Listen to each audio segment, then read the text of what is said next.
Bismillah, assalamualaikum warahmatullahi wabarakatuh.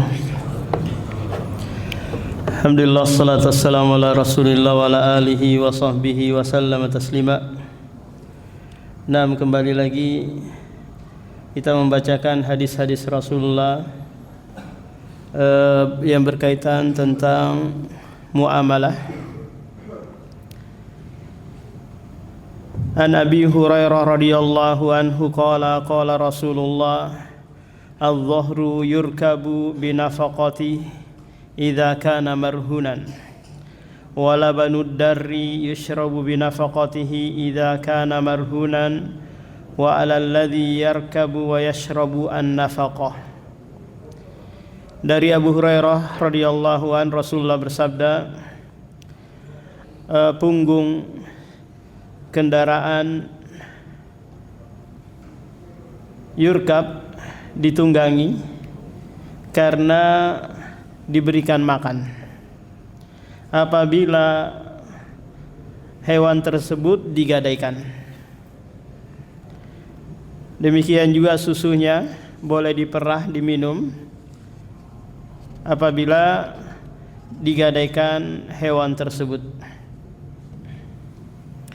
Hadis ini Pak menjelaskan tentang gadai menggadai. Gadai ini masuk dalam kategori utang piutang dengan jaminan tertentu. Utang dan piutang Pak di dalam agama kita ini adalah muamalah yang dibenarkan. Paham? Allah Subhanahu wa taala berfirman di dalam Al-Qur'an di surah Al-Baqarah ayat 282. Ya ayyuhalladzina amanu idza tadayantum bidainin ila ajalin musamma faktubuh. Wahai orang yang beriman, apabila kalian saling utang piutang, maka tulislah. Ayat ini memberikan isyarat bahwa utang piutang itu Pak perkara yang dibolehkan, karena Allah membenarkan hal tersebut, tidak melarangnya. Terlebih lagi Pak, kadang kita mau beli sesuatu enggak punya uang untuk kebutuhan rumah tangga, mungkin kita enggak punya pekerjaan, maka dibolehkan pinjam. Atau mungkin kita sedang ada di jalan enggak bawa uang atau enggak bawa dompet, maka boleh Pak? Boleh ngutang dulu. Atau kita mungkin mau jualan tapi modal dengkul, kita ambil barang dulu, kemudian dijual barangnya, ada hasilnya, baru dibayarkan harga barang tersebut. Allah Subhanahu wa taala membenarkan utang piutang. Paham? Demikian juga praktek Rasulullah, tak kala beliau mau ngutang tapi enggak diutangin, atau kadang beliau mau beli makanan tapi enggak punya uang, akhirnya baju besinya beliau gadaikan, baju perangnya beliau gadaikan. Maka permasalahan gadai menggadai ini masuk dalam kategori utang piutang.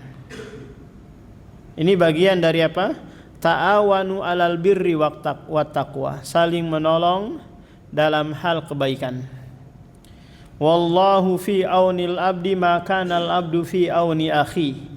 Allah akan menolong seorang hamba selama hamba tersebut menolong saudaranya yang lain. Paham? Babnya ta'awun, tolong menolong. Tak kala kita datang orang yang mau meminjam mau minjam uang atau mau minjam barang, maka nanti di judulnya ada dua. Yang pertama ariyah. Ariyah itu dia meminjam manfaatnya saja. Paham? Meminjam manfaatnya. Contoh dia minjam HP, atau minjam mobil, atau minjam rumah, atau minjam perkakas, pertukangan. Dia pakai manfaatnya, setelah itu dia balikin barang tersebut. Ini namanya ariyah. Ada namanya meminjam tapi nanti mengganti hal yang lain. Contoh dia meminjam uang atau minjam beras atau minjam sesuatu yang dia pakai kemudian dia ganti dengan yang lain. Ini namanya apa Pak? Qardun. Jadi ariyah sama qardun ini adalah hal yang dibenarkan di dalam agama kita. Cuma karena ini dibenarkan Pak, maka ada aturan mainnya agar manusia tidak terjatuh pada kezaliman di dalamnya. Apa aturan mainnya Pak? Aturan mainnya orang yang meminjamkan uang tidak boleh mensyaratkan manfaat untuk dirinya. Paham? Bapak datang minjam barang gitu. Minjam, Ustadz mau pinjam sepeda motor. Oh ya, jangan lupa ya isi bensin full nanti kalau balik. Ini nggak boleh, ini riba. Ustadz mau pinjam beras. Iya, jangan lupa ya kasih onde-onde ke saya. Nah, ini apa? Nggak boleh, riba. Paham Pak? Mau minjam uang, oh mau minjam uang Ustaz, iya boleh. Tapi nanti kembali 1 juta lebih ya kalau pinjamnya 1 juta. Ini apa? Ini riba. Ini apa Pak? Riba. Kenapa? Karena yang meminjamkan memberikan syarat agar dia apa? Mendapat manfaat dari barang atau uang yang dia apa? Pinjamkan. Ini tidak boleh. Paham? Benar-benar babnya apa Pak? Tolong menolong.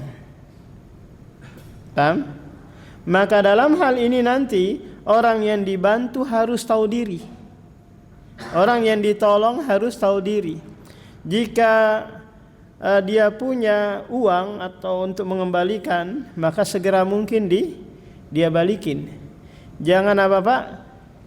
Jangan dia tunda-tunda. Di telepon nggak diangkat, di SMS nggak dibalas, berpapasan di jalan nanti menghindar, paham? Bahkan ada yang lebih kejam daripada itu Pak, dia memusuhi kita yang meminjamkan uang ini. Ini kurang asem kan? Dan kurang kurang garam lagi. Tapi apa? Dia berusaha membenci kita. Maka ini adalah perbuatan yang haram. Atau dia punya kemampuan untuk membayar, tapi dia undur-undur, dia putar-putar di luang orang itu, biar dia bisa apa? Kembangkan. Ini juga apa Pak? Kezaliman. Maka harus tahu diri. Jika tidak bisa membayar pada waktu yang ditentukan, maka Bapak segera mungkin datang, Pak maaf ya Pak, saya belum bisa balikin. Paham? Saya belum bisa balikin. Bisa nggak dikasih tangguhan gitu, tempo lagi. Contoh gini Pak, saya minjam uang ke Bapak 1 juta. Rencana saya mau balikin di tanggal 30 Desember. Paham? Qadarullah ini kemungkinan saya nggak bisa bayar nih sampai tanggal 30 Desember. Karena mungkin saya nggak punya pekerjaan, nggak ada penghasilan dan yang lainnya. Saya datang, Pak maaf ya, kemungkinan saya nggak bisa bayar apa? Di tanggal 30 Desember. Qadarullah ini Pak. Oh ya nggak apa-apa Ustaz, aman. Maka mulai dari saat itu Bapak dihitung apa? Bersedekah 1 kali lipat. Paham? Dari uang yang Bapak pinjamkan. Sampai nanti tanggal 30 Desember saya datang lagi, Pak mohon maaf Pak, tolong diberikan tangguhan lagi, saya nggak bisa bayar nih. Oh ya nggak apa-apa Ustaz, aman. Kapan aja Ustadz ada uang balikin. Paham? Maka mulai dari saat itu saya Bapak yang meminjamkan uang mendapatkan pahala 2 kali lipat dari yang Bapak pinjamkan. Paham? Kalau minjamin 1 juta berarti apa? Dia anggap bersedekah 2 kali lipatnya setiap harinya sampai nanti saya Bapak membayar utang tersebut. Nah, itu masalah apa? Pinjam meminjam. Sekarang ada orang Pak minjem, kemudian kita yang dimintai pinjaman, nggak percaya dengan orang itu. Saya nggak kurang percaya Pak. Bisa bawa barang jaminan nggak? Untuk apa? Untuk saya lebih yakin. Saya nggak mau jatuh ke lubang yang sama. Mungkin dia pernah Pak minjam tapi nggak dibalikin gitu Pak. Bisa ngasih jaminan nggak? Inilah Pak masuk di dalam apa Pak? Permasalahan gadai menggadai. Paham? Dia datang gambaran jaminan, kemudian dia apa? Minjam uang. Minjam uang 1 juta. Ternyata barang yang dia jadikan jaminan ini tidak cukup nilainya dengan uang yang dia pinjam, maka tidak masalah. Paham? Atau ternyata harga barangnya lebih daripada yang dia pinjam, juga nggak ada masalah. Yang penting apa Pak? Ada jaminan. Maka jaminan ini nanti disebut dengan apa? Al-murtahanun alaih, barang yang dijaminkan. Segala sesuatu nanti yang bisa dijual, maka bisa juga apa Pak?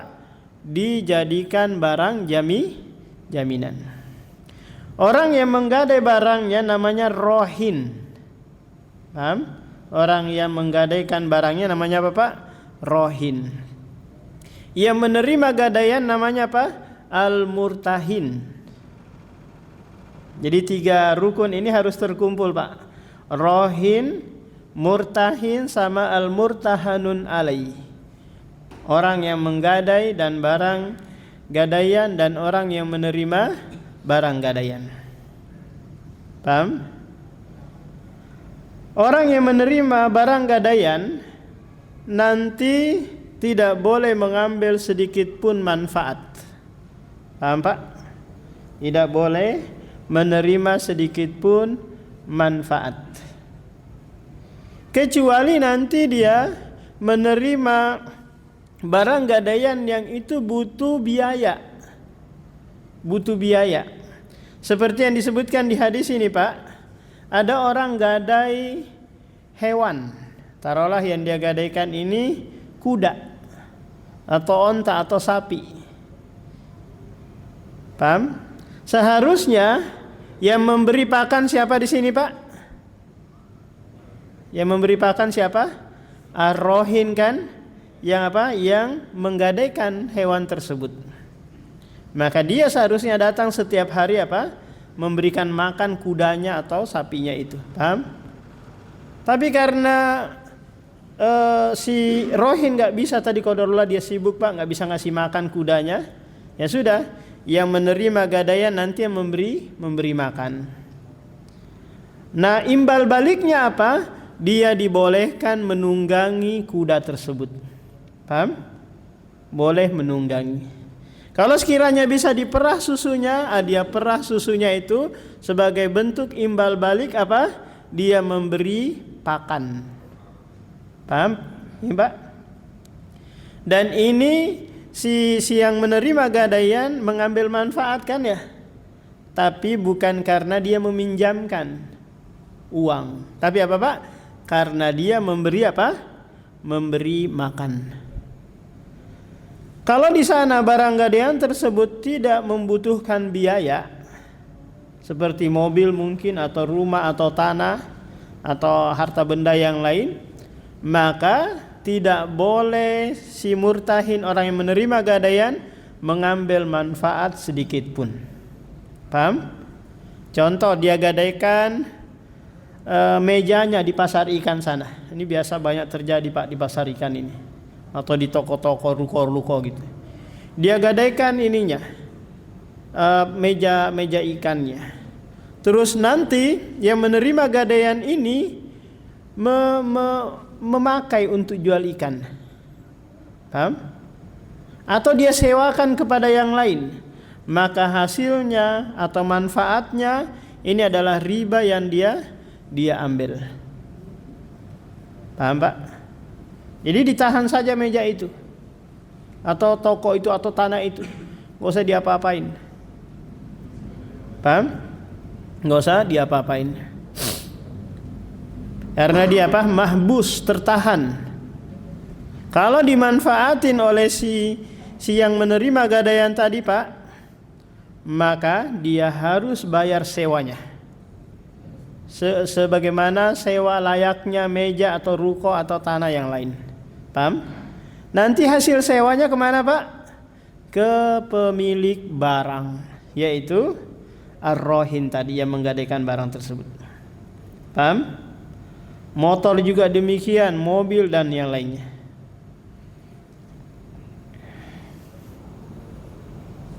Tidak boleh apa? Tidak boleh mengambil manfaat. Lantas bagaimana kalau sekiranya nanti Pak, ternyata qadarullah nih Pak, yang menggadaikan barang tidak bisa membayar utang atau pinjaman yang dia pinjam. Maka apa solusinya? Solusinya adalah minta izin kepada si pemilik untuk menjual barang tersebut. Paham? Kalau dia bilang saya nggak mau, maka dalam hal ini kayak gitu bayar utangmu. Oh saya juga nggak mau, saya belum ada. Dia nggak mau barangnya dijual, nggak mau jual, bayar utangnya. Apa kira-kira ini Pak? Kita ambil hakim atau dalam hal ini polisi mungkin, yang memaksa nanti kepada si pemilik barang untuk menjual barang tersebut. Paham? Kalau barang ini sudah dijual, laku, kemudian nanti hasil penjualannya dipakai untuk apa Pak? Untuk menutupi utangnya. Ada sisanya, maka dibalikin kepada si pemilik barang. Paham? Kembalikan kepada si pemilik barang atau orang yang menggadaikan tadi. Qadarullah nih, harga barangnya tidak mencukupi untuk membayar utangnya. Kira-kira apa yang terjadi Pak? Maka dia dituntut lagi membayar utangnya. Paham? Kalau dia minjam 1 juta, ternyata harga barangnya hanya 700.000, maka apa Pak? Dia bayar lagi 300.000. Dia ada utang lagi 300.000. Nah yang tidak boleh nanti Pak adalah sebagaimana yang akan disebutkan dalam hadis berikutnya, di mana kalau sekiranya jatuh tempo pembayaran, ternyata si yang gadai tadi ini nggak bisa membayar, maka yang menerima gadaian Pak nggak boleh memiliki barang tersebut. Paham? Tidak boleh memiliki, menguasai barang gadaian itu, karena barang gadaian itu mutlak milik siapa? Si yang menggadaikan. Paham? Mutlak miliknya. Karena kebiasaan orang-orang jahiliyah Pak, ketika ada orang yang minjam plus jaminan, ketika nggak sanggup bayar, barang gadaian itu menjadi apa? Menjadi miliknya otomatis. Ini praktek orang-orang jahiliyah, dan ini masih dijalankan sekarang ya Pak ya. Apakah itu di pegadaian syariah ataukah di pegadaian non syariah? Benar nggak Pak? Saya nggak pernah gadai-menggadai soalnya. Ada yang pernah di sini? Kalau nggak sanggup bayar maka apa? Apa namanya? Barang itu milik siapa? Yang menerima gadaian. Nah, ini adalah kezaliman dan ini adalah transaksi ribawi. Paham? Yang jadi masalah kadang Pak, sudah jatuh waktu tempo pembayaran, dia nggak punya gitu, terus dia nggak izinkan kita juga untuk menjualnya. Lantas kita berikan kesempatan, silahkan kamu jual. Paham? Tapi dia maunya jual dengan harga tinggi. Paham? Harga tinggi. Dalam artian seharusnya dia bayar tinggal berapa lagi utangnya gitu, dia jual dengan harga tinggi, nggak laku-laku. Maka dalam hal ini kembali lagi kepada hak yang menerima gadaian tadi. Paham? Untuk apa? Menjual barang tersebut untuk menutupi utang si yang menggadaikan tadi. Jadi kembali lagi Pak, bahwa orang yang menerima gadaian tidak boleh mengambil sedikit pun manfaat.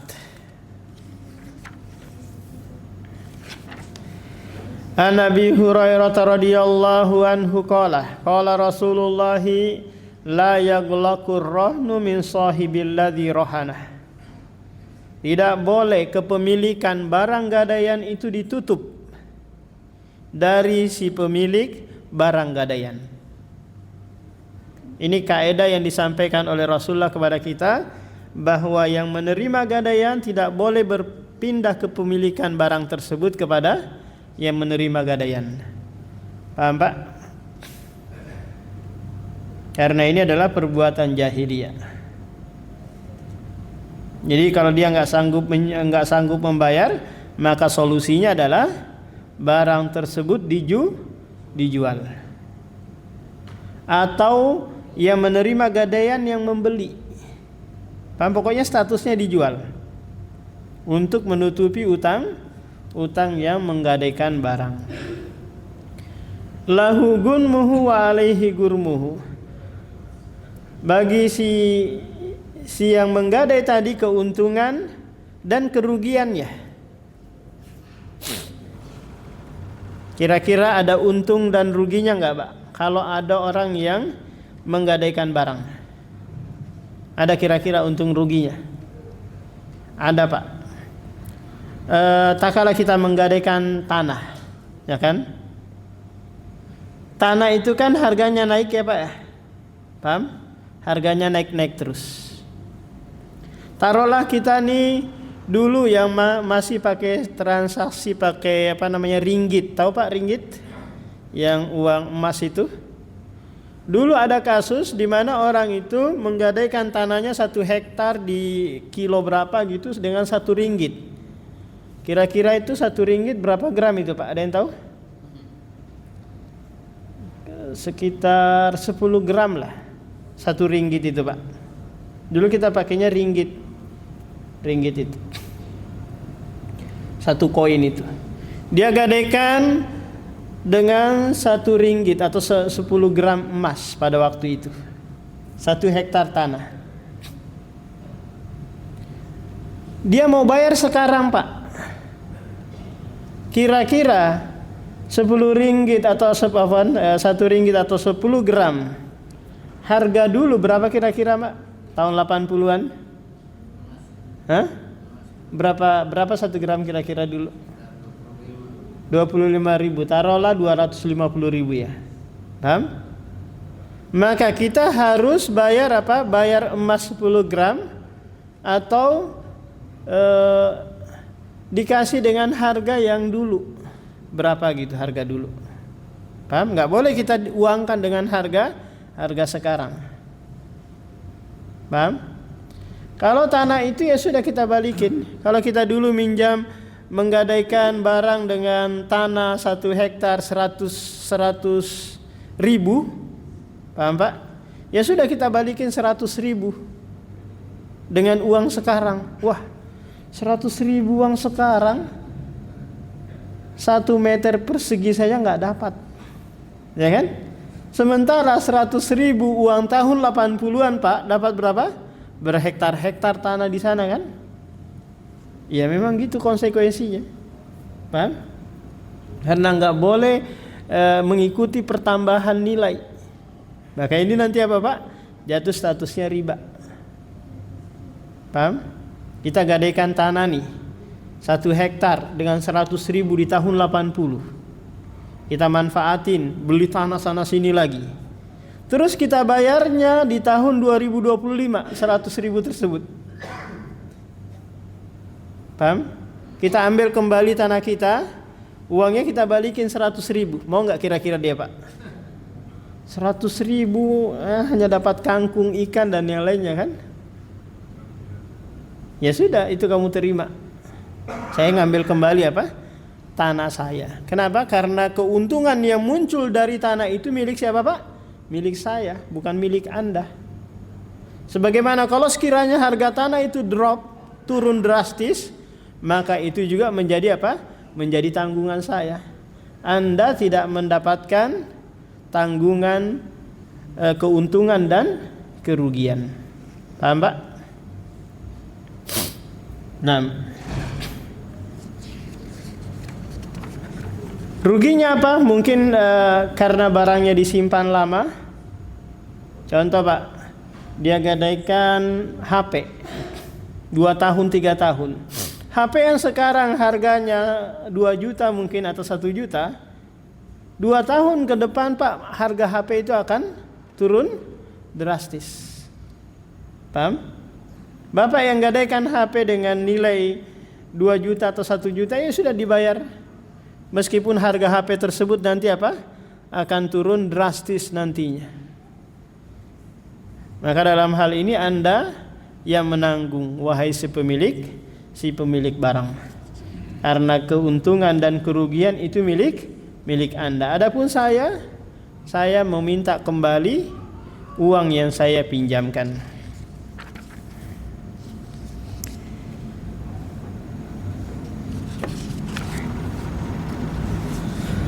An Abi Rafi radhiyallahu anna Nabiy sallallahu alaihi wasallam istalafa min rajulin bakron. Nabi sallallahu alaihi wasallam pernah meminjam onta muda. Ontanya masih kecil. Dimanfaatin oleh Rasulullah. Dipakai, dimakan gitu, dihabisin.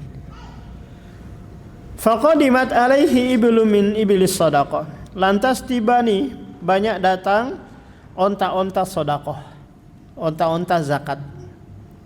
Dan Rasulullah apa? Mendapatkan bagian dari situ. Fa amara Aba Rafi'in ayyaqdiya ar-rajulu baqarah. Lantas Rasulullah memerintahkan Abu Rafi untuk membayar utangnya kepada pemuda itu. Lantas Abu Rafi berkata, la ajidu illa khiyaran. Aku tidak mendapati kecuali onta yang bagus, yang berumur 6 tahun. Onta yang Masya Allah harganya lebih daripada yang dipinjam oleh Rasulullah. Lantas kata Rasulullah, a'tihi iya, berikan kepadanya. Fa inna khiyarin nasi ahsanuhum qada'an. Karena manusia yang paling baik adalah yang paling bagus dalam membayar utang. Lihat di sini Pak, Rasulullah membayar utangnya dengan yang lebih daripada yang dia pinjam. Dia pinjamnya onta muda, masih kecil. Dia balikin onta yang sudah dewasa, yang sudah bagus lah, harganya tinggi. Ini pelajaran bagi kita Pak, bahwa dalam utang piutang boleh memberi yang lebih daripada yang kita pinjam. Dengan syarat apa? Orang yang meminjamkan tadi tidak memberikan syarat apa-apa. Paham? Ini dari inisiatif kita saja. Paham Pak? Saya minjam uang, saya minjam sesuatu kepada Bapak, saya balikin yang lebih bagus. Saya minjam beras bulog yang hancur-hancuran itu. Saya balikin dengan beras Pandanwangi mungkin, atau beras apa gitu yang bagus. Maka ini apa? Boleh. Saya minjam sesuatu terus saya balikin yang lebih bagus. Maka ini apa Pak? Tidak mengapa. Dengan catatan apa? Yang memberi pinjaman tidak mensyaratkan manfaat untuknya.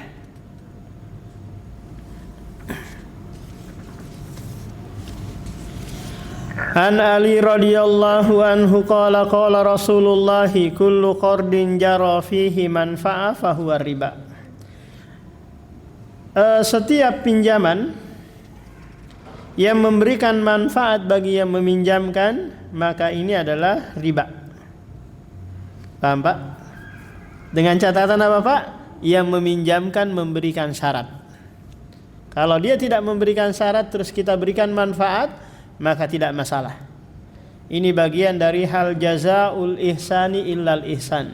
Balasan kebaikan dengan kebaikan pula. Contoh gini Pak, kita beli sesuatu melalui aplikasi gitu Pak. Apa pakai GoPay gitu ya. Paham? Kita minta tolong minta beli nasi goreng di mana gitu. Paham? Driver ini biasanya apa Pak? Dia bayarin dulu kan? Paham? Dia bayarin dulu. Daripada dia ke sana dulu ngambil uang terus ini kembali lagi kerja 2 kali. Paham? Dia bayar dulu. Maka ini dia apa? Membantu kita daripada dia kerja dua kali. Terus sampailah nasi goreng itu kepada kita. Terus kita katakan, ayo Pak makan nasi goreng bareng dengan saya. Maka ini bukan apa Pak? Bukan riba. Kenapa? Karena si Gojek tadi atau si Grab tadi nggak memberikan syarat, Pak saya pinjamkan uang ini, Bapak nanti kasih saya nasi gorengnya sedikit ya. Paham? Atau Bapak bayarnya lebih ya, karena saya bayar nih, saya pinjamin ke Bapak. Enggak. Dia enggak memberikan syarat apa-apa. Paham Pak? Kita kasih tip kah atau apa lagi itu, enggak ada masalah. Atau kita beli 2 bungkus, kita kasih 1 dia, kita 1-nya, maka ini tidak apa Pak? Tidak masalah. Karena apa? Dia tidak mensyaratkan manfaat dari apa? Meminjamkan uang untuk membayar duluan tadi. Paham? Lantas bagaimana dengan kenaikan 20%? Biasanya kan harga-harga barang yang ada di aplikasi beda Pak dengan harga beli langsung kan? Yang tadinya harga kalau kita beli langsung 10.000, kok ini masuk aplikasi harganya 12.000. Maka dalam hal ini pihak aplikasi mengambil apa? Jasa promosi, jasa iklan. Paham? Jasa iklan, bukan jasa apa? Jasa meminjamkan uang. Jadi setiap pinjaman yang memberikan manfaat, maka itu adalah riba. Ini bukan ucapan Rasulullah Pak, tapi ini adalah ucapan sahabat. Tapi ucapan ini disepakati oleh ulama, dan kesepakatan ulama itu adalah dalil setelah Al-Quran dan hadis. Paham Pak? Jadi dalil itu ada 4: Al-Quran, hadis, ijma, dan qiyas. Selesai Pak utang piutang. Barangkali dia mau tanyakan sebelum kita masuk ke bab berikutnya nih.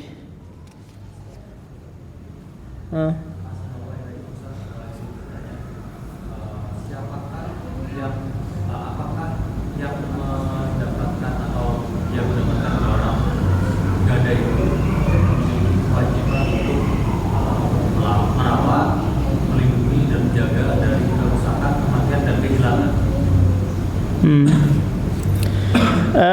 Barang digadaikan, taruhlah motor ya, paham? Motor ini menjadi amanah dia untuk dia apa? Dia simpan, dia jaga, dia rawat, dia jaga. Taruhlah dia, seharusnya motor ini dia taruh di mana Pak? Di garasi kan? Karena penyimpanan harta berupa motor di garasi. Qadarullah nih, kelalaian dia taruh di depan rumahnya. Datang maling, nyuriin motor tersebut. Maka dalam hal ini yang bertanggung jawab siapa? Yang bertanggung jawab adalah yang menerima gadaian tadi. Kalau dia sudah simpan di garasi, qadarullah dicuri maling, dia tidur nyenyak, maka dia tidak bertanggung jawab apa-apa. Karena apa? Sudah menyimpan sesuai di tempatnya. Kalau sekiranya yang dia gadaikan adalah barang bernyawa, paham Pak? Barang bernyawa, maka secara asalnya perawatannya, biaya makannya dan yang lainnya itu siapa? Si tanggung jawab si yang menggadaikan tadi. Qadarullah nih, dia nggak ngasih makan, terus mati sapinya atau mati kambingnya, ya udah tanggung jawab dia, paham? Tanggung jawab dia. Jadi dilihat siapa nih, apakah kelalaian si yang menerima gadaian ataukah bukan. Kalau kelalaiannya dia, maka apa? Dia bertanggung jawab. Kalau bukan karena kelalaiannya, maka dia tidak ada tanggungan sedikit pun. Wa ma 'alal muhsini min sabili. Orang yang berbuat baik itu tidak dibebani tanggungan apa-apa. Kalau motornya rusak karena tidak dipanasi, itu tanggungan si pemilik barang. Paham? Kenapa kamu nggak datang panas-panasin?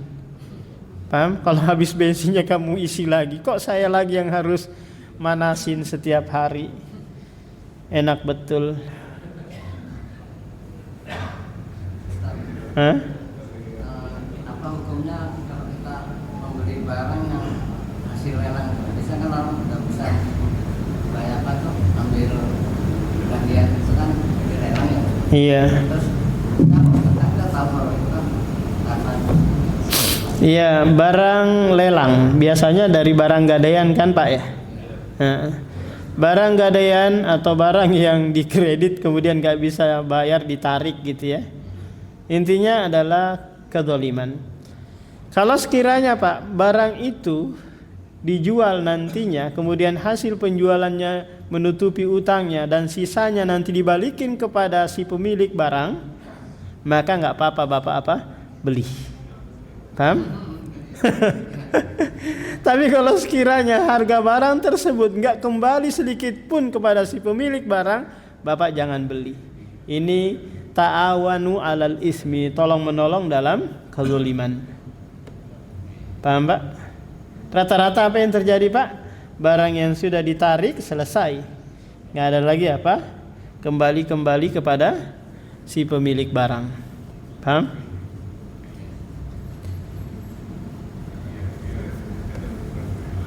Nah, yang lain Pak. Tadi yang masalah proyek itu kan barang atau makanan, dia kan pasti ngecas ongkosnya loh. Ngecas. Ya, ongkos dari toko ke tempat. Iya. Itu bukan Pertambahan. Bukan, itu upah dia. Seandainya pun dia nggak bayar kan tetap Bapak harus bayar upahnya kan? Paham? Seandainya dia nggak bayar duluan nih, atau dia bayar duluan, kan Bapak tetap bayar upahnya kan? Asal ongkos itu tidak dipertimbangkan dengan tambahannya itu maksudnya. Maksudnya dia ongkosnya, taruhlah ongkosnya 20.000 Pak ya. Karena dia dibayarkan dulu mungkin jadi tambah 20.000. Kalau dia mensyaratkan, Pak, karena saya pinjamin uang ke Bapak, Bapak nambah nanti ya 10%, nah ini riba kan? Paham? Tapi kalau Pak, saya bayarin tadi di sana 100.000, nah, Bapak bayar ke saya 100.000, paham? Maka kita kasih 100.000 plus mungkin ada sesuatu gitu, ini bukan riba, paham? Adapun ongkosnya dia, Bapak bayar atau enggak, Bapak dibayarin atau enggak sama dia, Bapak kan tetap harus bayar kan? Maka ongkos itu enggak ada kaitannya dengan apa? Dengan pinjam meminjam, paham? Nggak ada kaitannya. Yang lain Pak.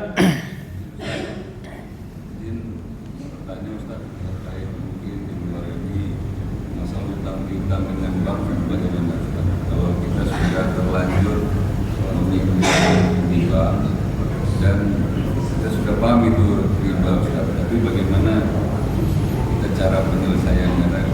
Karena kalau Ustaz kalau kita meminjamkan harus tepat waktu, tapi kalau ini sudah tahu kita sudah perjanjiannya sudah ada nilai tambah berarti itu sudah riba, bagaimana itu caranya?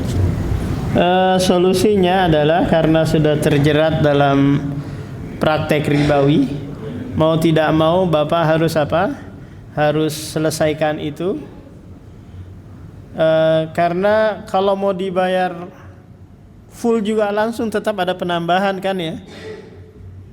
Dalam artian Bapak sudah punya uang untuk melunasi juga tetap ada penambahan. Maka dalam hal ini Bapak belum tahu, ya sudah, tidak ada dosa. Sudah tahu maka jangan ditambah lagi pinjamannya. Kan biasanya bank itu datang lagi Pak nawarin. Bapak yang belum bisa sekarang membayar, coba pinjam ke teman gitu. Pinjam atau apalah barang digadaikan dengan gadai yang syar'i, kemudian setelah itu dibayarkan utangnya yang ada di bank. Karena kalau makin lama makin apa Pak?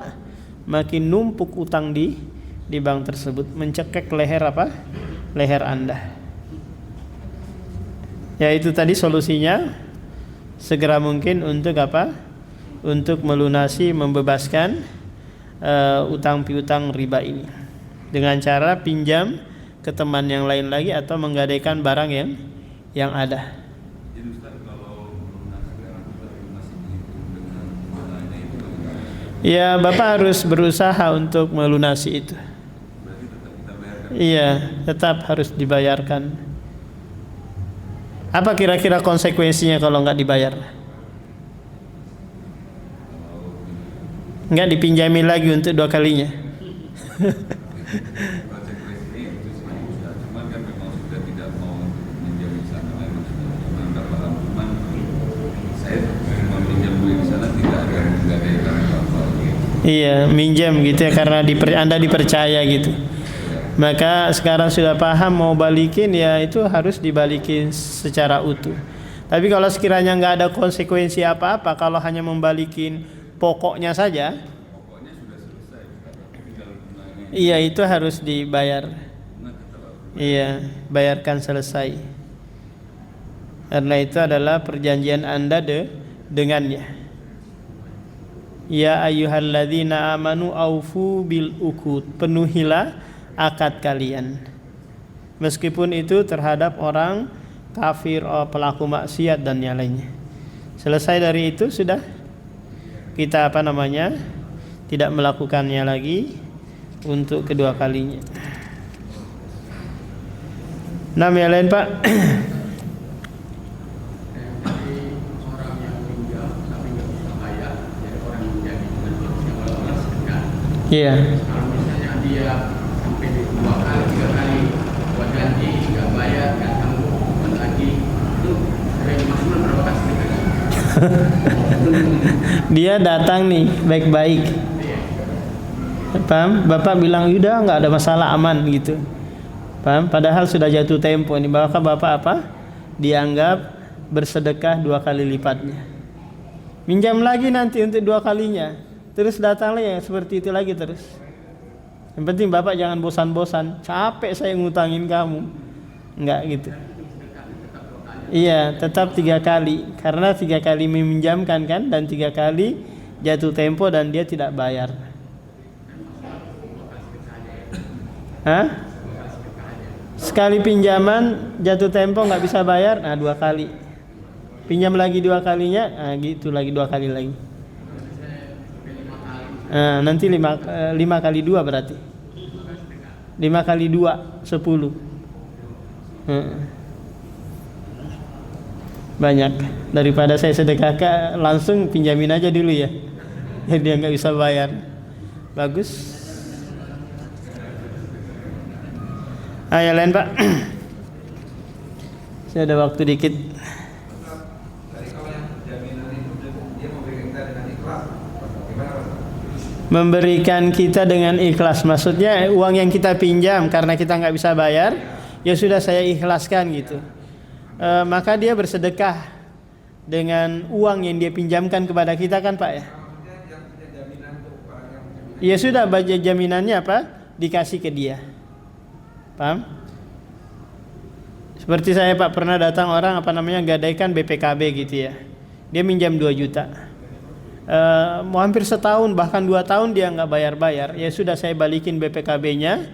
Kapan dia nanti mau bayar utangnya, ya sudah terserah. Paham? Balik ya Pak, yang memberikan jaminan itu dan ikhlas kepada kita pada akhirnya. Maksudnya gimana Pak? Yang memberikan, yang menggadai. Iya, gadai. Terus? Kalau tidak bisa bayar, adalah Pak, ambil saja. Nggak bisa kayak gini Pak, secara ini harus dijual dulu. Karena nanti bisa merugikan yang menerima gadaian tadi. Mungkin saja harga barangnya itu tidak sesuai dengan utang yang dia pinjam. Mungkin saja harga barangnya 100.000, utangnya 1 juta. Kalau sekiranya dia sudah ridho gitu menerima, maka dalam hal ini apapun nanti kekurangannya berarti dia sudah bersedia menerima resiko itu kan. Secara asalnya Pak dijual aja dulu. Paham? Dijual aja. Silakan dia menjualnya atau si pemilik barang yang menjual.